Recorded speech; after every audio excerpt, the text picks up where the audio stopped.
ஓம் Saravanabhava channel நேயர்களுக்கு doctor சதீஷின் அன்பார்ந்த வணக்கங்கள். இன்றைக்கு நம்ம பார்க்கக்கூடிய காணொளியானது 2026 ஜூலை மாத ராசி பலன்கள். முதலில் இந்த மாதத்தினுடைய கிரக நிலைகளை நம்ம பார்க்கலாம். அப்படி பார்க்கும் பொழுது செவ்வாய் பகவான் ரிஷபமனையில் வீற்றிருக்க, சூரிய பகவான் மிதுனத்தில் இருக்கார். இந்த சூரிய பகவான் ஜூலை 17ஆம் தேதி கடகமனைக்கு பயிற்சியாகிறது. அதே போல் புதன் பகவான் பார்த்திங்கன்னா இந்த ஜூலை மாதம் 7ஆம் தேதி கடகத்திலிருந்து மிதுன மனைக்கு வக்ரமாக பயிற்சியாகிறார். ஜூலை 24ஆம் தேதி புதன் பகவான் வக்ர நிவர்த்தி அடைகிறது. குரு பகவான் உச்சமாக கடகத்தில் வீற்றிருக்க, சுக்கிர பகவான் பார்த்தீங்கன்னா கடகத்தில் அமர்ந்திருக்கார். இப்போது ஜூலை 4ஆம் தேதி சிம்ம மனைக்கு பயிற்சியாகி அங்கே கேதுவோட இணைய இருக்கிறது. ராகு பகவான் கும்பமனையில் வீற்றிருக்க, இந்த மாதம் ஜூலை மாதம் 27ஆம் தேதி சனி பகவான் மீன மனையில் இருக்கக்கூடிய சனி பகவான் வக்ரமாக அமையப் போகிறார்.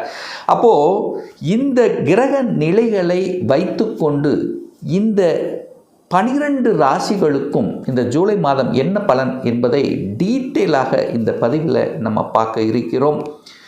இந்த பதிவை முழுவதுமாக பாருங்கள், ஸ்கிப் பண்ணாதீங்க. கண்டிப்பாக ஏதாவது ஒரு ரூபத்தில் உங்களுக்கு யூஸ்ஃபுல்லாக இருக்குங்கிறதுல எந்தவித மாற்று கருத்தும் கிடையாது.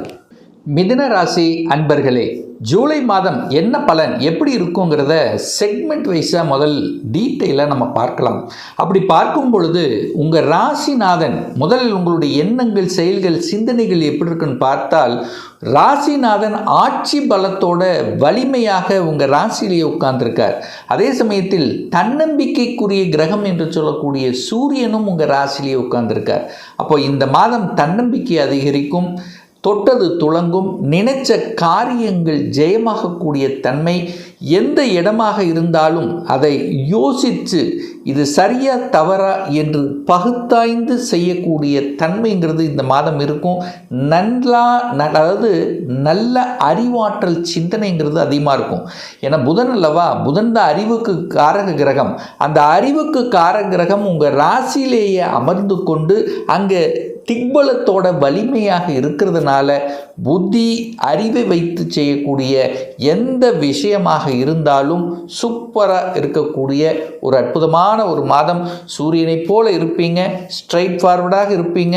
சூரியன் எப்படி உலகத்தை சுற்றி வருகிறதோ அதே போல சுற்றி வரக்கூடிய அமைப்புகள், சந்தர்ப்பங்கள் நிச்சயமாக உண்டு. பெரிய மனிதர்களின் தொடர்புகள் என்பது நிச்சயமாக இந்த மாதம் ஏதாவது ஒரு ரூபத்தில் உங்களுக்கு ஏற்படுத்தி கொடுக்கும். அதில் எந்தவித மாற்று கருத்தும் கிடையாது. தனம் சார்ந்த விஷயங்கள், பொருளாதார சம்பந்தப்பட்ட விஷயங்கள் எப்படி இருக்கும் அப்படின்னு கேள்வி கேட்டீங்கன்னா 2ஆம் இடத்தை பார்க்கணும். அந்த 2ஆம் இடத்தில் குரு பகவான் உச்ச பலத்தோட வலிமையாக உட்கார்ந்திருக்கார்.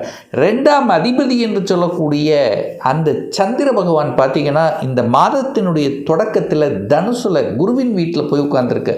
அப்போ குருவின் வீட்டில் சந்திரனும், சந்திரனுடைய வீட்டில் குரு உட்கார்ந்துருக்கு. அப்போ இந்த மாதம் பணம் சார்ந்த விஷயங்கள், பொருளாதாரம் சார்ந்த விஷயங்கள் நன்றாகவே இருக்கக்கூடிய தன்மை. அதாவது இதுவரைக்கு காசு பணம் கையில் நிற்கலைன்னா கூட இந்த மாதம் காசு பணம் ஓரளவுக்கு சேமித்து வச்சிருக்கிறேன், இந்த மாதம் பணப்புழக்கம் நன்றாக இருக்குது என்று சொல்லிக்கொள்ளக்கூடிய அளவுக்கு பொருளாதாரம், வரவு, அந்த பணத்தை டீல் பண்ணக்கூடிய விஷயங்கள், பணத்தை கையாளுகின்ற விஷயங்கள் இதெல்லாமே நல்லபடியாக இருக்கக்கூடிய ஒரு நல்ல மாதமாகவே அமையப் போகிறது. குடும்பம் நன்றாக இருக்கப் போகிறது. குடும்பத்தில் இருந்து வந்த கசப்புணர்வுகள் விலகப் போகிறது. குடும்பத்தில் இருக்கின்றவர்கள் அத்தனை பேரும் அல்லது குடும்ப உறுப்பினர்கள் சேர்ந்து ஒரு தொழிலை செய்யலாம் என்கின்ற எண்ணப்பாடு கண்டிப்பாக உண்டாகும். எப்படி சார் சொல்கிறீங்க அப்படின்னா, 10ஆம் அதிபதி, தொழில் ஸ்தானத்தின் அதிபதி குடும்பஸ்தானத்தில் இருக்கார். அப்போ குடும்பத்தில் இருக்கக்கூடிய உறுப்பினர்கள் ஒன்றிணைந்து செய்யக்கூடிய வாய்ப்புகள், சந்தர்ப்பங்கள் சிறப்பு பெறுகின்ற ஒரு நல்ல மாதமாகவே இந்த ஜூலை மாதம் அமையப்பெறும். வாக்கு சார்ந்த விஷயங்கள் நல்லா இருக்கும். உங்கள் பேச்சு 4 பேர் கேட்கக்கூடிய அமைப்பு உண்டு. அது அதாவது ஒரு திடமாக பேசக்கூடிய தன்மை. எஸ்ன்னா எஸ், நோன்னா நோ, அப்படி அந்த ஸ்ட்ரெயிட் ஃபார்வர்டாக இருக்கக்கூடிய அமைப்பு நிச்சயமாக இந்த மாதம் உண்டு. 3ஆம் அதிபதியாக இருக்கக்கூடிய சூரிய பகவான் தனக்கு 11ஆம் இடத்தில் இருக்கார். லாபஸ்தானத்தில் இருக்கிறது ஒரு நல்ல தன்மை தான். அதே சமயத்தில் அங்கே கேது இருக்குது. சில விஷயங்களில் பார்த்திங்கன்னா ஒரு தடுமாற்றம் இருப்பதை போன்ற ஒரு தோற்றத்தை கொடுக்கும். நிறைய பிரயாணங்கள் போகிற மாதிரி இருக்கும். கொஞ்சம் அலைச்சல் திருச்சல், டென்ஷன், ப்ரெஷர் இருக்கக்கூடிய தன்மைங்கிறது இருக்குது. ஆனாலும் அதை சமாளிக்கக்கூடிய ஆற்றல் இயல்பாகவே மிதுனத்துக்கு இந்த ஜூலை மாதம் நிச்சயமாக அமையும். அப்போது ட்ராவல் உண்டு, பிரயாணங்கள் உண்டு, வியாபாரம் நல்லபடியாக இருக்கக்கூடிய தன்மை. ஒரு சிலர் ரியல் எஸ்டேட் சார்ந்த புத்தி அறிவு வச்சு செய்யக்கூடிய துறைகளில் என்ட்ரி ஆவதற்குண்டான வாய்ப்புகள், அல்லது ஏற்கனவே இருக்கின்றவர்களுக்கு கூடுதல் வருமானம் கிடைக்கக்கூடிய வாய்ப்புகள், சந்தர்ப்பங்கள் சிறப்பு பெறுகின்ற ஒரு நல்ல மாதம். 4ஆம் அதிபதி. சார், சுகத்தை பற்றி கேட்குறீங்க, இந்த மாதம் எப்படி இருக்கும்? சுகம் சார்ந்த விஷயங்கள், வீடு வண்டி வாகனங்கள் சார்ந்த விஷயங்கள் எப்படி இருக்குன்னா 4ஆம் இடத்தை பார்க்கணும். 4ஆம் அதிபதியாக இருக்கக்கூடியவர் புதன் ஆட்சி பலத்தோட ஸ்ட்ராங்காக இருக்க போகிறார். அதே சமயத்தில் இந்த மாதத்தினுடைய பிற்பகுதியில் அந்த 4ஆம் அதிபதியாக இருக்கக்கூடியவர் ஆன அந்த புதன் பகவான் யாரோட சேரப்போகிறார் அப்படின்னா இந்த மாதத்தினுடைய இறுதியில் குருவோட வந்து சேரப்போகிறார். அப்போ கண்டிப்பாக நல்ல மாற்றங்கள், வீடு வண்டி வாகனம், அசையும் அசையா சொத்துக்கள் சார்ந்த விஷயங்களும் சிறப்பு பெறுகின்ற ஒரு நல்ல மாதம். ஏன்னா 4க்குரியவன் வலிமை பெறாரே, அவர் போய் உங்கள் ராசிலேயே உட்கார்ந்துருக்காரே. அப்போ வீட்டை வாங்கணும், இடத்த வாங்கணுங்கிற எண்ணங்கள் தோன்றும். அந்த எண்ணத்துக்கு சாதகமான ஒரு சொல்யூஷன் கொடுக்கக்கூடிய அமைப்பு.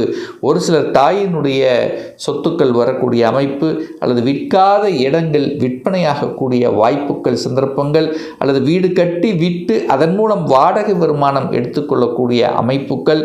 அதாவது ஒரே மாதிரியான செய்யக்கூடிய துறைகள், இந்த டீச்சிங்கில் இருக்கிறவங்க, அல்லது நீங்கள் பார்த்தீங்கன்னா ஒரு பள்ளிக்கூடங்களை நிறுவக்கூடிய அமைப்புகள் ஒரு சிலருக்கு உருவாகும். ஏன்னா அவங்க ஆழ் மனசில் அது தோண்டிகிட்டே இருக்கும். இந்த மிதுனராசி என்பர்கள் இந்த கல்வி சம்பந்தப்பட்ட போதனைகள் செய்வது, மற்றவர்களுக்கு உபதேசம் செய்யக்கூடிய தன்மை, தகவல் தொடர்பு துறை, கம்யூனிகேஷன் சம்பந்தப்பட்ட விஷயங்கள், இதெல்லாம் ஆர்வம் அப்படிங்கிறது இந்த மிதுனத்துக்கு அதிகமாகவே இந்த மாதம் அமையப்பெறும்.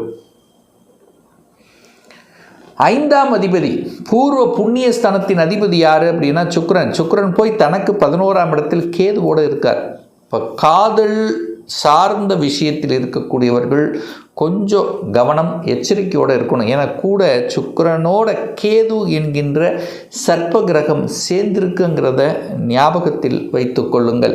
அதே சமயத்தில் 6ஆம் இடம் கடனை கொடுக்கக்கூடிய, நோயை கொடுக்கக்கூடிய, எதிர்ப்பை கொடுக்கக்கூடிய, பகையை கொடுக்கக்கூடிய அந்த 6ஆம் அதிபதி போய் 12ஆம் இடத்தில் அமர்ந்து கொண்டு 6ஆம் இடத்தையே பார்க்குது.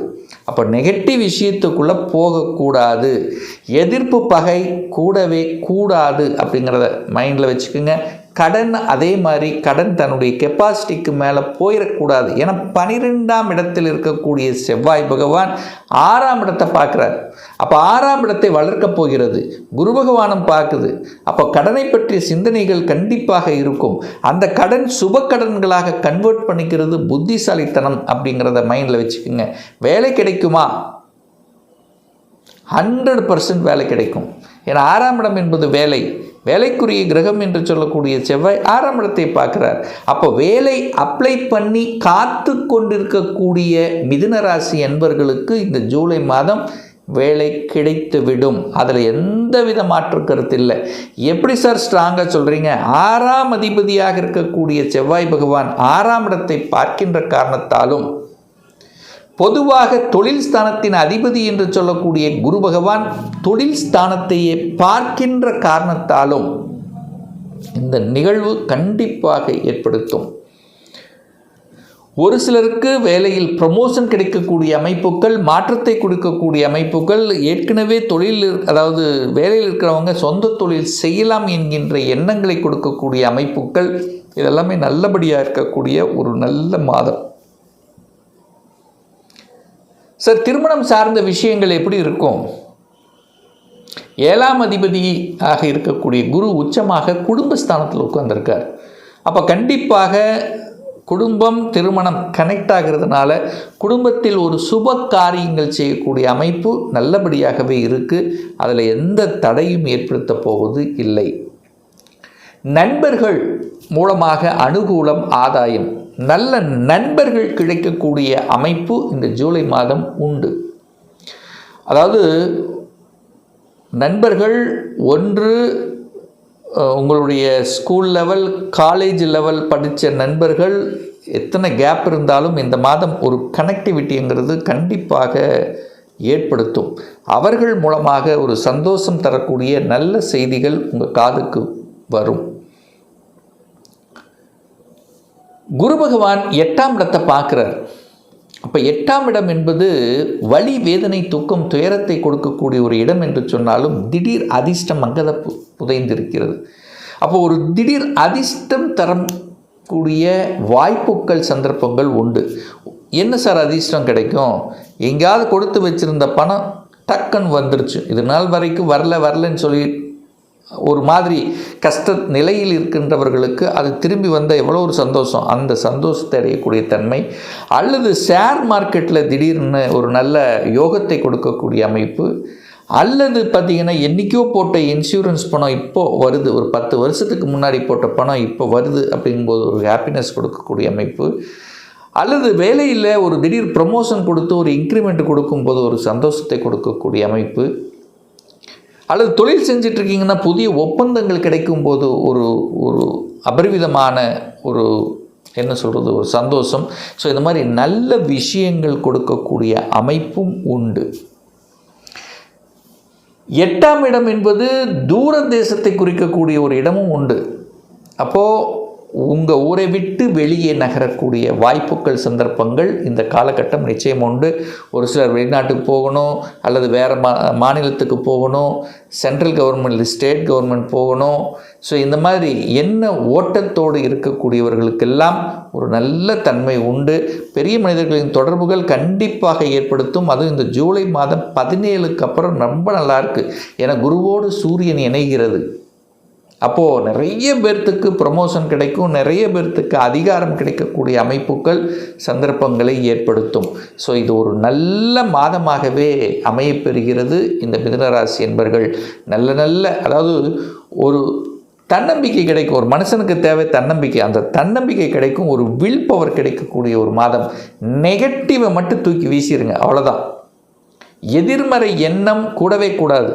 பாசிட்டிவ் கண்ணோட்டத்துடன் மட்டும் அணுகினால் வெற்றி என்பது நிச்சயம்.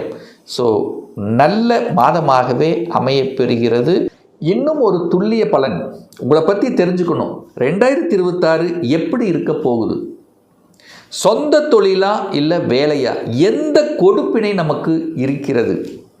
இப்போ நான் +2 முடிச்சிட்டேன், எந்த கோர்ஸ் எடுத்து படித்தா நம்முடைய ஃப்யூச்சர் நன்றாக இருக்க போகுது? திருமணம் தடைப்பட்டு கொண்டே இருக்குது. எப்போ தான் சார் திருமணம் நடக்கும்? எப்போ வேலையில் ப்ரமோஷன் கிடைக்கும்? எப்போ நான் வீடு கட்டுவேன்? எப்போ குழந்தை பாக்கியம் அமையும்? இது போன்ற கேள்விகளுக்கு துல்லியமான பதிலை நம்மால் கூற முடியும். ஒரு பர்சனல் கன்சல்டேஷன் எடுத்துக்கணும், ஒரு சுயஜாதகம் பார்க்கணும் என்று விருப்பப்படக்கூடிய அன்பர்கள் டிஸ்பிளே தெரியக்கூடிய நம்பருக்கு வாட்ஸ்அப் மூலியமாகவோ ஃபோன் கால் மூலியமாகவோ தொடர்பு கொண்டு அப்பாயின்மெண்ட் பெற்றுக்கொண்டு நேரடியாகவோ அல்லது ஆன்லைன் மூலமாகவோ கன்சல்டேஷன் எடுத்துக்கலாம். நம்மளுடைய அலுவலகம் கோயம்புத்தூரில் அமைந்துள்ளது. அதாவது கோயம்புத்தூரிலிருந்து மேட்டுப்பாளையம் செல்லும் வழியில் வெள்ளக்கிணர் பிரிவு அன்னபூர்ணா ஹோட்டலுக்கு அருகாமையில் அமைந்துள்ளது. பிரியர் அப்பாயின்மெண்ட் வாங்கிட்டு நேரடியாக கன்சல்டேஷன் எடுத்துக்கலாம். நிச்சயமாக இந்த பதிவு ஏதாவது ஒரு ரூபத்தில் உங்களுக்கு யூஸ்ஃபுல்லாக இருக்கும். நம்ம சேனலை நீங்கள் ஃபஸ்ட்டு டைம் பார்ப்பவர்கள் என்றால் மறக்காமல் சப்ஸ்கிரைப் பண்ணிக்கிங்க. பக்கத்தில் இருக்கக்கூடிய பெல் பட்டன் மற்றும் ஆல் நோட்டிஃபிகேஷனை கிளிக் பண்ணும்போது நான் போடக்கூடிய அடுத்தடுத்த பதிவுகள் உங்களுடைய நோட்டிஃபிகேஷனில் வந்து சேரும். மீண்டும் ஒரு நல்ல பதிவில் உங்களை சந்திக்கும் வரை உங்களிடமிருந்து விடைபெறுவது உங்கள் அஸ்ட்ராலஜர் டாக்டர் சதீஷ்.